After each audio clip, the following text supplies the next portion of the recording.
Welcome to Bharat exams academy Madurai. நம்ம என்ன பார்த்துக்கிட்டு இருக்கோம் அப்படின்னா, கோஆப்ரேட்டிவ் எக்ஸாம்ஸில் வங்கியியல் சம்மந்தமான ஒன்லைனர் கொஸ்டின் பார்த்துக்கிட்டு இருக்கோம். ஸோ கண்டிப்பாக இந்த வீடியோ ஃபுல்லாமே ஸ்கிப் பண்ணாமல் பாருங்கள். இதுக்கு வீடியோவும் போட்டிருக்கோம். ஸோ அது பார்த்துட்டு இது பாருங்கள். அப்போ தான் உங்களுக்கு கண்டினியூஸாக தெரியும். அதில் 2 யூனிட் முடிச்சிருக்கோம். இப்போ 3rd யூனிட்லேருந்து பார்க்க போகிறோம். ஓகேங்களா, வாங்க பார்க்கலாம். 3rd யூனிட் பார்த்திங்கன்னா, நிதி ஆதாரங்களை பயன்படுத்துதல் மற்றும் கடன்கள் மற்றும் முன்பணங்களின் வகைகள். ஓகேங்களா, இதற்கு ஒன்லைனர்ஸ் பார்க்கலாம். கூட்டுறவு வங்கிகளின் கடன் கொள்கையானது வங்கியின் துணை விதிகள், கூட்டுறவு மற்றும் இதர சட்டங்கள் மற்றும் இந்திய ரிசர்வ் வங்கி, நபார்டு மற்றும் அரசின் வழிகாட்டுதலுக்கு உட்பட்டு இருக்கும். ஓகேங்களா, கூட்டுறவு வங்கி கடன் கொடுக்கணும்னா ஒரு பாலிசியை ஃபாலோ பண்ணுறாங்க. அது என்ன பாலிசி அப்படின்னா, வங்கியோட துணை விதிகள், கூட்டுறவு மற்றும் இதர சட்டங்கள், இந்திய ரிசர்வ் வங்கி, நபார்டு, அரசின் வழிகாட்டுதலுக்கு உட்பட்டு இருக்கும். அந்த கடன் வழங்குகிற முறை இது எல்லாத்துமே சார்ந்து இருக்குன்னு சொல்கிறாங்க. வங்கிகளின் கடன் வகைகளை டேஸ் டேஸ் என 2 வகையாக பிரிக்கலாம்னா, பிணைக்கடன், பிணையில்லா கடன். ஓகேங்களா, வங்கியில் 2 டைப்ஸ் ஆஃப் கடன் இருக்கும். பிணைக்கடன், பிணையில்லா கடன். பிணைக்கடன் என்பதற்கு வங்கியில் ஒழுங்குமுறை சட்டம் டேஸின் படி விளக்கம் அளிக்கப்பட்டதுன்னா பிரிவு 5N to 5R வரை. ஓகேங்களா, பிரிவு 5ல் Nலேருந்து 5R வரைக்குமே பிணைக்கடன் சம்மந்தமான விளக்கங்கள் அந்த ஒழுங்குமுறை சட்டத்தில் குறிப்பிடப்பட்டிருக்காங்க. பிரிவு 5N to 5R. கூட்டுறவு வங்கிகளில் வழங்கப்படும் நகைக்கடனுக்குரிய கால அளவு 1 year, 1 வருடம். நகைக்கடனுக்குரிய கால அளவு 1 year. ஓகேங்களா, 1 வருடம். கூட்டுறவு வங்கிகளில் நகைக்கடன் 10 மற்றும் நகைக்கடன் 20 என்ற திட்டங்கள் செயல்படுத்தப்படுகிறது. சரியா தவறான? சரி. கூட்டுறவு வங்கிகளில் நகைக்கடனுக்குரிய கால அளவு 1 year. அதில் நகைக்கடன் 10, நகைக்கடன் 20 அப்படின்ற திட்டங்கள்லாம் நடைமுறைப்படுத்தப்படுதுன்னா ஆமாம், நடைமுறைப்படுத்தப்படுது. சரி. கூட்டுறவு வங்கிகளின் தனிநபர் கடன் வழங்குவதற்காக குறைந்தபட்சம் சிவில் மதிப்பெண் 720. ஓகேங்களா, தனிநபர் கடன் வழங்குவதற்கு குறைந்தபட்ச சிவில் மதிப்பெண் 720. கூட்டுறவு வங்கிகளில் வீட்டு வசதி கடனாக டேஸ் ரூபாய் வரை வழங்கப்படுகிறதுனா 75 லட்சம் ரூபாய் வரை வழங்கப்படுது. கூட்டுறவு வங்கிகளில் வீட்டு வசதி கடனாக 75 லட்சம் ரூபாய் வரை வழங்கப்படுகிறது. கூட்டுறவு வங்கிகளில் மாற்றுத்திறனாளிகளுக்கு டேஸ் வயது வரை டேஸ் சதவீதம் அதிகமான குறைபாடு உடைய ஆண்டு வருமானம் டேஸ் ரூபாய்க்கு குறைவாக உள்ளவருக்கு கடன் வழங்கப்படுகிறதுனா, ஃபஸ்ட்டு மாற்றுத்திறனாளிக்கு வயது வரம்பு 15லேருந்து 55 வயது வரை இருக்கணும். அவங்களுடைய குறைபாடு 40%க்கு அதிகமான குறைபாடு இருக்கணும். அவங்களுடைய ஆண்டு வருமானம் 1 lakh குறைவாக இருக்கணும். அப்படி இருந்தால் அவங்களுக்கு கடன் கொடுக்கப்படுது. ஓகேங்களா, 15 to 55 ஏஜ் லிமிட். அவங்களுடைய குறைபாடு சதவீதம் 40%க்கு அதிகமாக இருக்கணும். அவங்களுடைய ஆண்டு வருமானம் 1 லட்சம் ரூபாய்க்கும் குறைவாக இருக்கணும். கூட்டுறவு வங்கிகளில் வழங்கப்படும் அதிகபட்ச கடன் டேஸ் நாளாகும்னா 90 நாட்கள். கூட்டுறவு வங்கிகளில் வழங்கப்படும் அதிகபட்ச கடன் 90 நாட்கள். பிணை கடன்களின் வகைகள் அடமான கடன், ஈட்டுக்கடன், பந்தக கடன், சரக்குரிமை ஆவணங்கள் மீதான கடன். இதெல்லாமே பிணை கடன்கள்.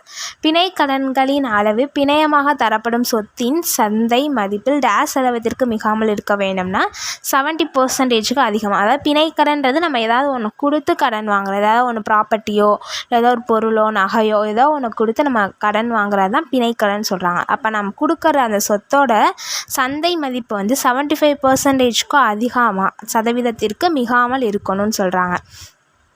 அடமானம் என்பதற்கு டேஸ் சட்டம் மற்றும் டேஸ் பிரிவில் விளக்கம் அளிக்கப்பட்டுள்ளது. அப்படின்னா சொத்துரிமை மாற்று சட்டம் 1882ல் பிரிவு 58ல் அடமானம் அப்படின்றதுக்கு விளக்கம் இருக்குன்னு சொல்கிறாங்க. அப்போ அடமானம் பற்றி சொல்கிற சட்டம் சொத்துரிமை மாற்று சட்டம் 1882 பிரிவு 58. கூட்டுறவு வங்கிகளில் அடமான கடன் வழங்கும் போது மூல உரிமை பத்திரங்களை வாங்கி வைத்து கொள்வதுடன் டேஸ் ஆண்டிற்கான வில்லங்க சான்றுகளை வாங்கி வைக்க வேண்டும்னா 13 ஆண்டிற்கான வில்லங்க சான்றுகளையும் வாங்கி வைக்க வேண்டும். டேஸ் சட்டம் டேஸ் பிரிவில் ஈட்டுக்கடனுக்கான விளக்கம் அளிக்கப்பட்டுள்ளது. ஈட்டுக்கடன் ஆல்சோ பிணைக்கடன். அதுக்குரிய சட்டம் அந்த விளக்கம் இந்திய ஒப்பந்த சட்டம் 1872ல் பிரிவு 172ல் கொடுத்துருக்காங்க. ஓகேங்களா, இந்திய ஒப்பந்த சட்டம் 1872 பிரிவு 172.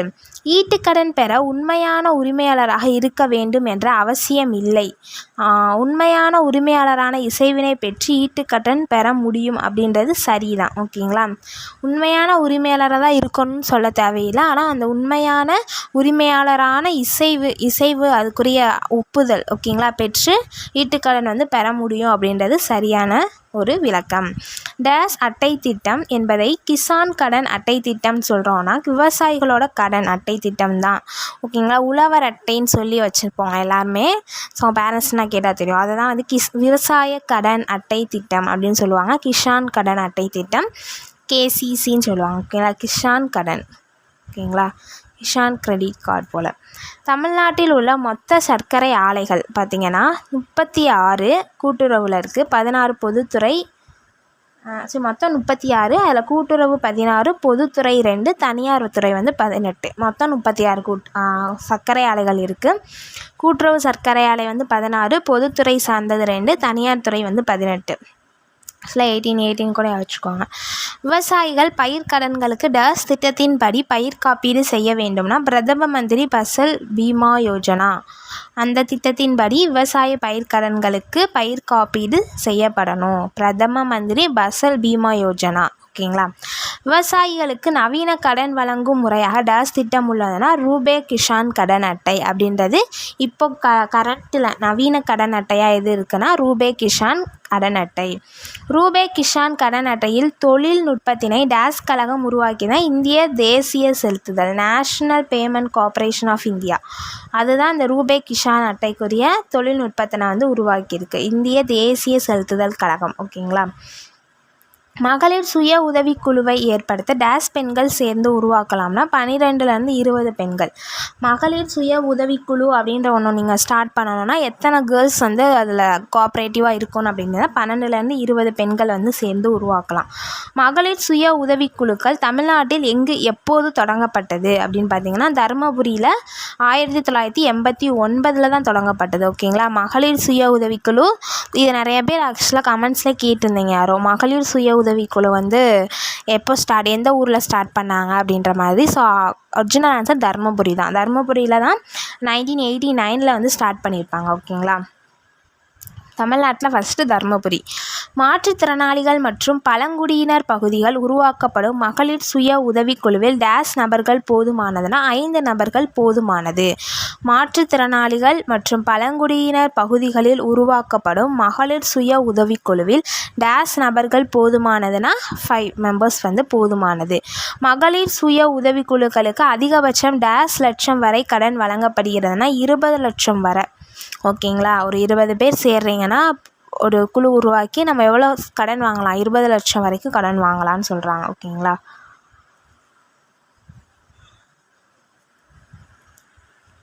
மகளிர் சுய உதவிக்குழுக்களுக்கு வழங்கப்படும் கடன்கள் பிணைக்கடன்கள் ஆகும் அப்படின்றது தவறு.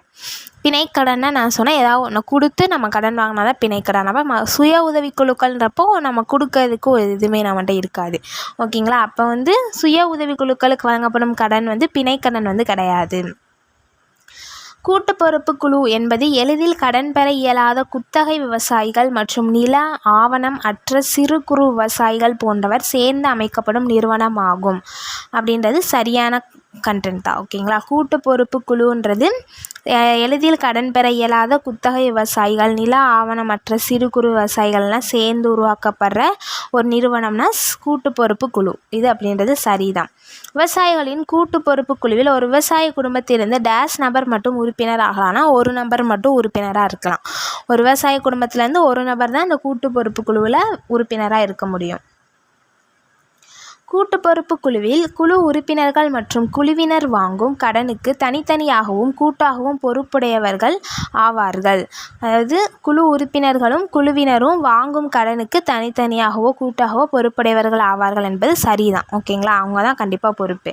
கூட்டு பொறுப்பு குழு கடன் என்பது பிணையமில்லா கடன். ஆமாம், கூட்டு பொறுப்பு குழு மகளிர் சுய உதவிக்குழு வழங்கும் கடன் எல்லாமே வந்து பிணையமில்லா கடன் தான். தமிழ்நாட்டில் உள்ள மொத்த சர்க்கரை ஆலைகளில் கூட்டுறவு சர்க்கரை ஆலைகள் 16. நம்ம ஆல்ரெடி பார்த்தோம். 16 கூட்டுறவுத்துறை சார்ந்தது, 2 பொதுத்துறை, 18 தனியார் துறையை சார்ந்தது. பொதுத்துறை சர்க்கரை ஆலைகள் 2, தனியார் துறை சர்க்கரை ஆலைகள் 18. ஓகேங்களா.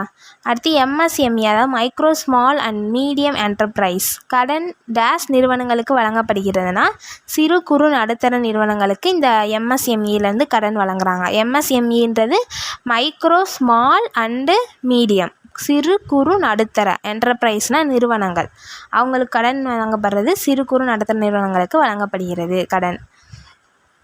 4th யூனிட் பார்த்திங்கன்னா மாற்றுமுறை ஆவண சட்டம். ஓகேங்களா. 3rd யூனிட் முடிச்சிட்டோம், 4th யூனிட் பார்த்துக்கிட்டு இருக்கோம். 4th யூனிட்டில் எந்த கண்டென்ட் பார்க்க போகிறோங்கன்னா மாற்றுமுறை ஆவண சட்டம் 1881. ஓகேங்களா. நம்ம வந்து பார்த்திங்கன்னா இந்த கோஆப்ரேட்டிவ் எக்ஸாம்ஸ்க்குரிய ஸ்டடி மெட்டீரியல், டெஸ்ட் வச்சு ஆன்லைன் கிளாஸஸ் எல்லாமே வந்து நம்ம அகாடமியில் வந்து ப்ரொவைட் பண்ணிகிட்ருக்காங்க. ஸோ வில்லிங் ஸ்டூடெண்ட்ஸ் வந்து கண்டிப்பாக காண்டாக்ட் பண்ணுங்கள். அது மட்டும் இல்லாமல் உங்களுக்கு பிடிஎஃப் வேணும்னாலும் நீங்கள் காண்டாக்ட் பண்ணுங்கள். ஏன்னா நம்ம அது தனியாக வந்து ஒரு ஆண்ட்ராய்டு ஆப் மூலமாக ப்ரொவைட் பண்ணிக்கிட்டு இருக்கோம். ஸோ அதுக்குரிய டீட்டெயில்ஸ் வேணுன்றவங்களும் கால் பண்ணி கேளுங்க. ஓகேங்களா.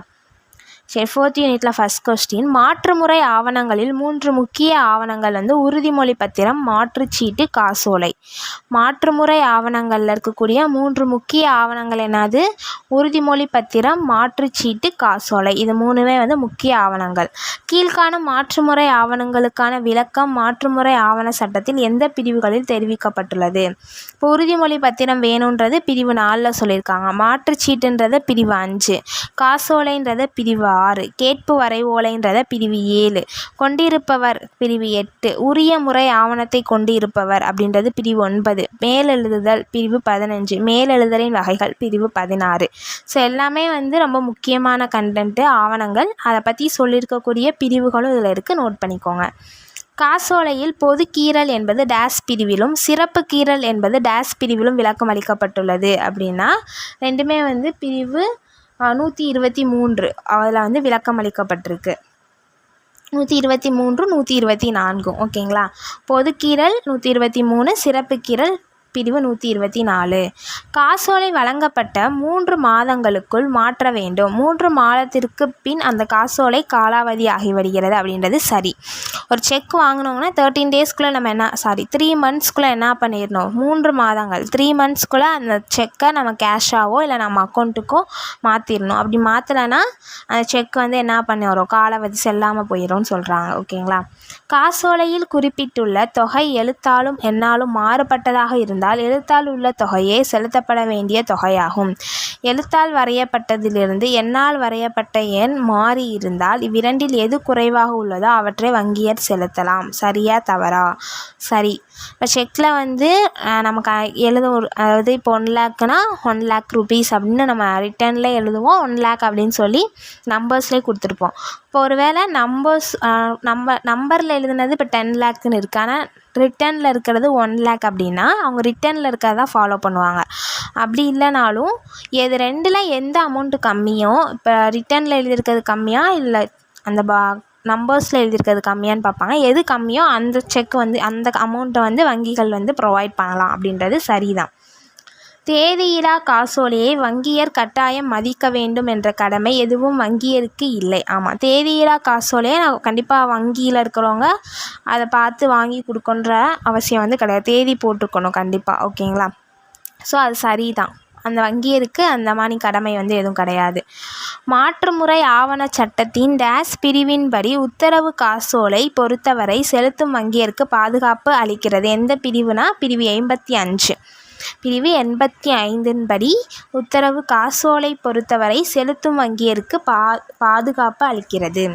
காசோலைகளில் கள்ளத்தனமாக இடப்படும் குறிப்புகள் குறித்து டேஸ் பிரிவின்படி வங்கியருக்கு பாதுகாப்பு அளிக்கிறதுனா பிரிவு 16 படி நம்ம செக்கில் வந்து ஏதாவது தப்பு பண்ணுறோம் அப்படின்னா அதில் இருக்கிறத வந்து எப்படி வந்து அந்த வங்கியர் வந்து எப்படி அந்த செக்கை பார்த்து வாங்கணும் அந்த பற்றின பாதுகாப்பு அம்சங்கள்லாம் பிரிவு 16 இருக்குது. கீறிய காசோலைகளை சார்ந்த பாதுகாப்பு மாற்றுமுறை ஆவண சட்டப்பிரிவு டேஸின் படி பாதுகாப்பு அளிக்கப்படுகிறதுனா பிரிவு 128 படி கீறிய காசோலைகள் இப்போ சம்மந்தமான அதை எப்படி மாற்றுறது அது சம்மந்தமான விளக்கங்கள் பிரிவு 128 இருக்குது. காசோலை எழுதியவரின் நோக்கத்திற்கு இணங்க வங்கியர் பணம் செலுத்தாமல் தவறான நபருக்கு செலுத்தி இருந்தால் டேஸ் பிரிவின்படி அளிக்கப்பட்டுள்ள பாதுகாப்பை இழக்க நேரிடனா பிரிவு 128 படி அல்லது பிரிவு 128 படி நம்மளுக்கு வந்து வங்கியருக்கு ஒரு பாதுகாப்பு கொடுக்குறாங்கன்னா அவர் காசோலை எழுதியவரின் நோக்கத்திற்கு இணங்க பணம் கொடுக்காம எக்ஸ்ட்ரா பணமோ இல்லை வேறு பணமோ கொடுத்துட்டாங்கன்னா அந்த 128 படி இருக்கிற பாதுகாப்பு அந்த வங்கியருக்கு வந்து இருக்காதுன்னு சொல்கிறாங்க. கொணர்பவர் காசோலைக்கு அளிக்கப்படும் பாதுகாப்பு குறித்து மாற்றுமுறை ஆவணச் சட்டம் 85(2) பிரிவின்படி பாதுகாப்பு அளிக்கப்படுகிறது. கொணர்பவர் அப்படின்னா கொண்டு வருபவர், அவருடைய காசோலை கொண்டு வருபவர் வந்து அவருக்கு எப்படி நம்ம அமௌண்ட் கொடுக்கணும், அதுக்கு என்ன பாதுகாப்பு, அதுக்குரிய மாற்றுமுறை என்ன அப்படின்ற சம்மந்தமான சொல்கிறது வந்து பிரிவு 85(2). திருடப்பட்ட காசோலைக்கு வங்கியர் பணம் செலுத்திவிட்டால் கூட மாற்றுமுறை ஆவண சட்டத்தின்படி பாதுகாப்பு அளிக்கிறார் அப்படின்றது சரிதான். ஓகேங்களா. திருடப்பட்ட காசோலைன்னு தெரியாமல் வங்கியர் காசு கொடுத்துட்டா கூட வங்கியர் எப்படி பாதுகாக்கப்படுறாருன்னா பிரிவு அந்த 128 சம்திங் 85(2) அதுபடி வந்து அவர் பாதுகாக்கப்படுறார் அப்படின்றது சரிதான். பணவிடை தாளுக்கான பாதுகாப்பு மாற்றுமுறை ஆவண சட்டப்பிரிவு டேஸின் படி வழங்கப்படுகிறதுனா பிரிவு 85(2) அதன்படி வழங்கப்படுகிறது. பணவிடை தாளுக்கான பாதுகாப்பு மாற்றுமுறை ஆவண சட்டப்பிரிவு பிரிவு 85(2) படி வழங்கப்படுகிறது. வசூலிக்கும் வங்கியருக்கும் மாற்றுமுறை ஆவண சட்டப்பிரிவு டேஸ் பாதுகாப்பு அளிக்கப்படுகிறதுனா பிரிவு 131. வசூலிக்கிற வங்கியருக்கு மாற்றுமுறை ஆவண சட்டப்பிரிவு 131 வந்து பாதுகாப்பு அளிக்கப்படுகிறது. உங்கள் வாடிக்கையாளரை அறிதல் KYC நோன் யுவர் கஸ்டமர்னு சொல்லுவாங்க. நோ யுவர் கஸ்டமர் விதிகளை பின்பற்றி ஒருவருக்கான கணக்கை வங்கியில் துவங்க வேண்டும் அப்படின்றது சரிதான். உங்கள் வாடிக்கையாளரை அறிதல் KYCன்னு சொல்லுவாங்க. நோ யுவர் கஸ்டமர் அதில் இருக்க விதிகள் அதுக்குரிய ரூல்ஸை ஃபாலோ பண்ணி ஒருவருக்கான கணக்கை வங்கியில் வந்து துவங்க வேண்டும் அப்படின்றது சரியான வழிகாட்டுதல்னு சொல்லலாம். ஓகேங்களா. 3rd யூனிட்டும் 4th யூனிட்டும் இந்த வீடியோவில் வந்து பார்த்துருக்கோம். 5th யூனிட்டை வந்து நம்ம நெக்ஸ்ட் வீடியோவில் பார்க்கலாம். ஓகேங்களா. கண்டிப்பாக வந்து இந்த வீடியோஸ் எல்லாமே ஸ்கிப் பண்ணாமல் பாருங்கள், கண்டினியூஸாக பாருங்கள், எல்லா வீடியோவும் பாருங்கள், கண்டிப்பாக உங்களுக்கு யூஸ்ஃபுல்லாக இருக்கும். தேங்க்யூ.